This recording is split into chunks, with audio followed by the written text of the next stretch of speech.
c'est parti, naviguons en plein cœur des figures géométriques. Ça va être génial. Mes petits poussins, mes petits poulets, très heureux de vous accueillir, madame, mademoiselle, monsieur. Très heureux de vous retrouver pour de nouvelles aventures dans ce 17h Théma, le premier grand rendez-vous thématique scientifique sur Radio Kids TV, le meilleur de la jeunesse télévisuelle disponible sur vos tablettes, vos smartphones et vos écrans d'ordinateur et prochainement à la télévision. Vous regardez le 17-20, nouvelle génération, le monde de Jerry, le premier grand rendez-vous scientifique de la soirée. Pip pip. Yeah. Très heureux d'être avec vous ce soir pour de nouvelles aventures dans ce 19e numéro. Je vous rappelle qu'on s'intéresse à la géométrie, que nous étions en train de parler hier de l'axiome de la géométrie projective et qu'on est en train de raconter que plusieurs systèmes d'axiomes ont été énoncés pour fonder la géométrie projective, notamment par Henriques, Coxeter et Rossier, qui ne présentaient que de légères différences. Les éléments fondamentaux sont les points, les droites et les plans sont certains ensembles de points. Il existe une relation ternaire, dite d'ordre cyclique, entre les points appartenant à une même droite ou entre les plans passant par une même droite ou entre les droites appartenant à un même plan et passant par un même point. Nous en étions restés à là et nous allons poursuivre sur la géométrie projective. Axiome d'incidence. L'axiome I1. Il existe au moins une droite et un point n'appartenant pas à cette droite. Axiome 12. Ah oui. À toute droite appartiennent au moins 3 points. Axiome 13. Étant donné 2 points distincts, il existe une droite et une seule à laquelle ces 2 points appartiennent. Axiome 14, si ABC et D sont 4 points distincts tels que les droites AB et CD contiennent un point commun, alors les droites AC et BD contiennent un point commun. Définition, étant donné 3 points ABC non alignés, on appelle plan ABC l'ensemble des points appartenant à une droite contenant le point C et contenant un point commun avec la droite AB. Axiome 15. Pour tout plan ABC, il existe au moins un point n'appartenant pas au plan ABC. Axiome 16. 2 plans distincts quelconques contiennent au moins 2 points distincts communs. Axiome d'ordre. Définition. On regroupe sous l'appellation forme de première espèce un ensemble de tous les points appartenant à une même droite, ensemble appelé droite ponctuelle, un ensemble de tous les plans contenant une même droite, ensemble appelé faisceau de plans, un ensemble de toutes les droites appartenant à un même plan et passant par un même point de ce plan, ensemble appelé faisceau de droite. Axiome O1. Sur toute forme de première espèce, il existe 2 relations ternaires inverses, telles que, quels que soient les éléments ABC, le triplet ABC satisfait à une et à une seule de ces 2 relations dites ordre ABC. Axiome O2. Quels que soient les 3 éléments ABC de la forme, l'ordre ABC est une relation d'ordre cyclique, c'est-à-dire qu'elle satisfait aux conditions suivantes. Et je vais vous les annoter ici au tableau.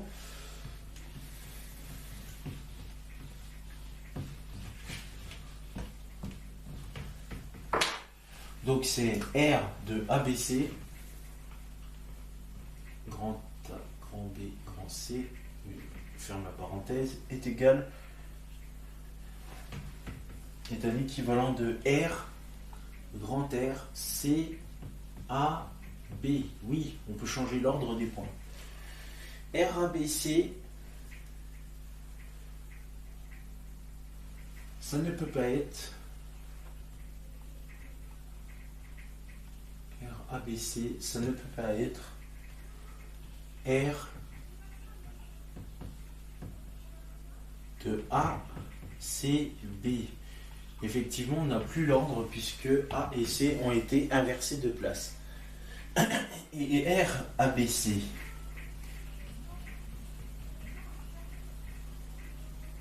Et R,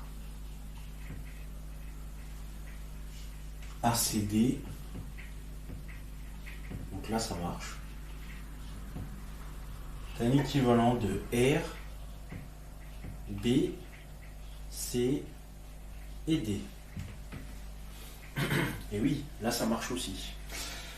Axiome O3. Quels que soient les éléments A et B d'une forme de première espèce, il existe au moins un élément C de la forme telle que R, A, C, B. Définition. On dit que les paires d'éléments ABC et CD d'une forme de première espèce sont des paires séparées si les ordres ABC et ADB sont les mêmes. On appelle section d'un faisceau de droite de sommet O par une droite la correspondance qui associe à toute droite du faisceau soit son intersection avec la droite, la correspondance réciproque entre la droite ponctuelle et le faisceau est appelée projection de la droite ponctuelle à partir du point O. On appelle section d'un faisceau de plan d'arête D par une droite, la correspondance qui associe à tout plan du faisceau son intersection avec la droite. La correspondance réciproque entre la droite ponctuelle et le faisceau est appelée projection de la droite ponctuelle à partir de la droite D. Étant donné trois éléments A, B et C, on appelle segment AB extérieur à C l'ensemble des éléments M tels que les paires AB et CM soient séparés. Axiome O4, la projection et la section conservent les paires séparées. On dit qu'un élément M, axiome de continuité, on dit qu'un élément M d'un segment AB précède un élément N de ce segment ou que N suit M et les paires si les paires AN et MB sont séparées. C1. Axiome C1. Si les éléments d'un segment AB sont répartis en deux classes telles que tout élément du segment AB appartient à l'une ou à l'autre des deux classes, tout l'élément A appartient à la première classe et B appartient à la seconde. Tout élément de la première classe précède tout élément de la seconde classe. Alors, il existe un élément C du segment AB appartenant à la première ou à la deuxième classe, tel que tout élément qui précède C appartienne à la première classe et tout élément qui suit C appartienne à la seconde classe. Parlons du modèle algébrique de la géométrie projective. Un espace projectif est défini en algèbre comme l'ensemble des droites vectorielles d'un espace vectoriel. On peut imaginer l'œil d'un observateur placé sur l'origine d'un espace vectoriel et chaque élément de l'espace projectif correspond à une direction de son regard. Un espace projectif se démarque d'un espace vectoriel par son homogénéité. On ne peut distinguer en son sein aucun point particulier comme l'origine d'un espace vectoriel. En cela, il se rapproche d'un espace affine. A. Définition vectorielle. Soit un ensemble E, un K espace vectoriel. K est un corps en général réel ou constant, non réduit à 0. On définit sur E 0 la relation d'équivalence suivante.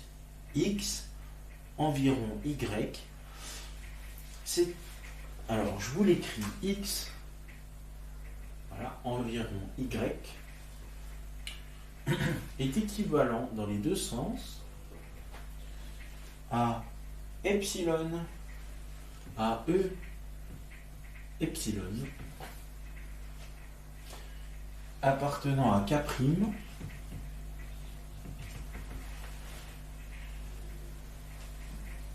non, à K étoile,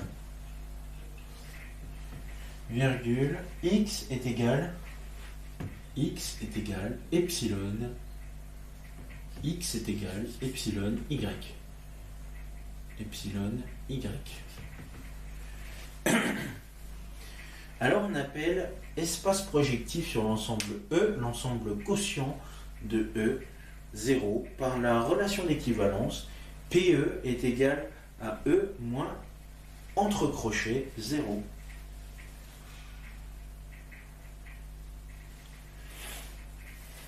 Pour chaque élément X différent de 0 de E, on notera pi X ensemble PE.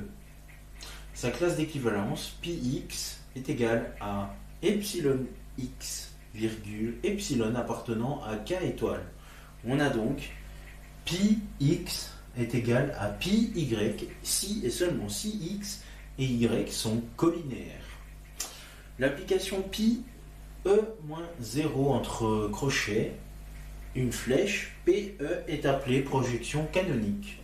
Plus simplement, l'espace projectif PE est l'ensemble des droites vectorielles de E.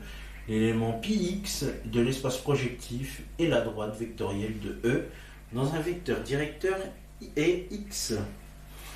Si E est de dimension finie n, petit n, alors on dit que PE est de dimension finie et on note n-1 égale dimension dim PE, la dimension de l'espace projectif. En particulier, si n est égal à 1, alors PE est une singleton, dimension nulle. Si n égale 2, alors E est un plan vectoriel et PE est appelé droite projective. Si n égale 3, alors PE est appelé plan projectif. C'est le cadre le plus courant pour faire de la géométrie. Si l'espace E est l'espace vectoriel de dimension n typique, c'est-à-dire k exponentielle n, alors on a une notation particulière pour l'espace projectif Pn-1, P exponentielle n-1, k, au lieu de Pk exponentielle n. L'aspect formel de la définition vectorielle ne doit pas faire oublier que la notion d'espace projectif est née de la projection centrale et est avant tout une notion géométrique. Pour reprendre l'exemple de l'espace projectif de réel R au cube, on peut observer un dessin où les points M, N et R appartiennent au plan affine P', ne passant pas par l'origine. Il faut imaginer un observateur placé en haut. Cet observateur voit tous les points de la droite OM en petit m, ceux de la droite OR en petit r et ceux de la droite ON en petit n. Les droites D du plan P ne sont pas vues comme des points de P'. Il y a donc bijection entre les droites vectorielles de R3 au carré, de R de réel au cube, non parallèles à P et les points du plan P'. L'espace projectif de R au cube est ainsi en bijection avec un plan affine P' ne passant pas par l'origine auquel on ajoute l'ensemble des droites vectorielles de la direction P de P'. On peut donc voir un plan projectif P' comme constitué d'un plan affine P', auquel on ajoute la droite projective ayant pour élément toutes les droites vectorielles ou directions de P, dites dans ce contexte droite à l'infini. Chaque point de la droite à l'infini est alors appelé point à l'infini ou point impropre, les points de P' étant les points propres. Cette notion permet par exemple de parler dans un plan d'intersection entre deux droites quelconques. Les droites seront séquentes en un point propre de P' ou bien en un point impropre dans le cas où les droites sont parallèles. Dans un plan projectif, n'importe quelle droite peut être choisie comme droite à l'infini, et ce qui induit sur les complémentaires une structure de plan affine. Réciproquement, tout plan affine peut être prolongé comme plan affine non vectoriel d'un espace vectoriel de dimension 3 et donc complété en un plan projectif. Cette notion se généralise à tout espace projectif P de dimension petit n. C'est un espace affine P de dimension petit n auquel on adjoint l'ensemble des directions de P. En particulier, si P égale K, alors la droite projective associée est l'ensemble K égale K union de l'infini, où l'infini est un point extérieur à K. Prolongeons les opérations algébriques de la manière suivante.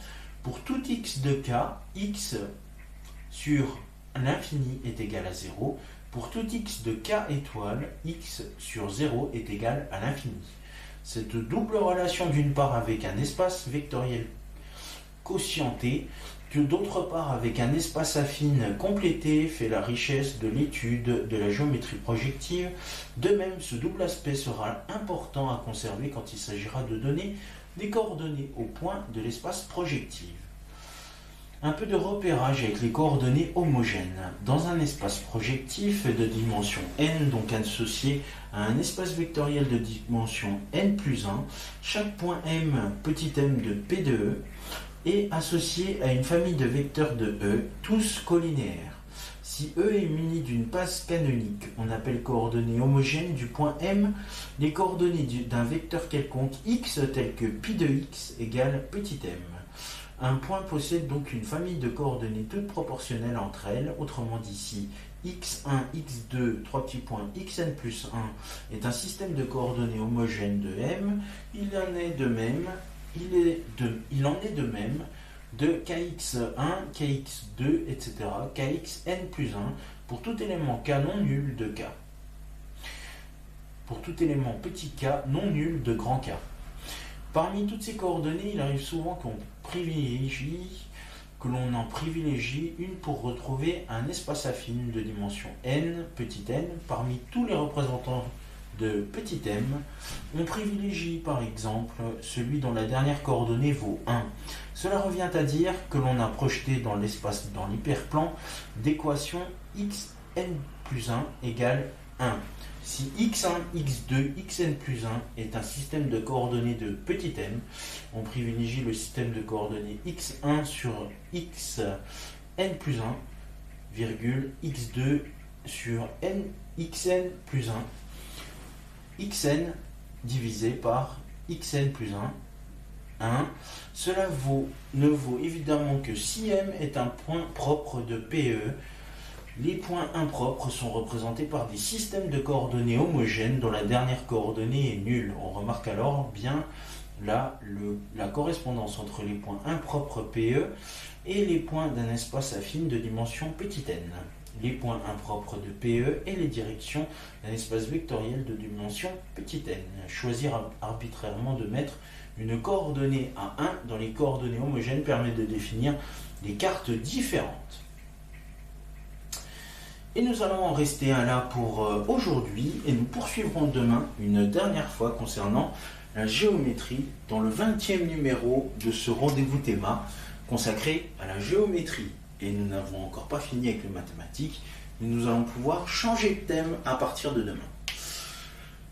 C'est ainsi que se termine ce numéro du 17h théma. Merci à vous de votre fidélité et de nous avoir suivis. Tout de suite, vous avez rendez-vous avec votre 17h30 scientifique consacré à la suite de notre très cher ami Henri Poincaré.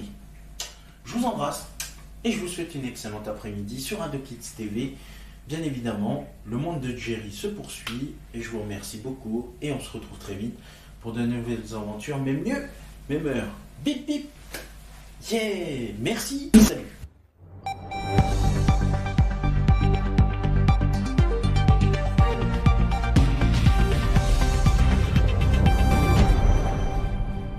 Mes petits poussins, mes petits poulets, vous pouvez voir s'afficher sur votre écran les réseaux sociaux, mais aussi le compte YouTube d'AdoKids TV.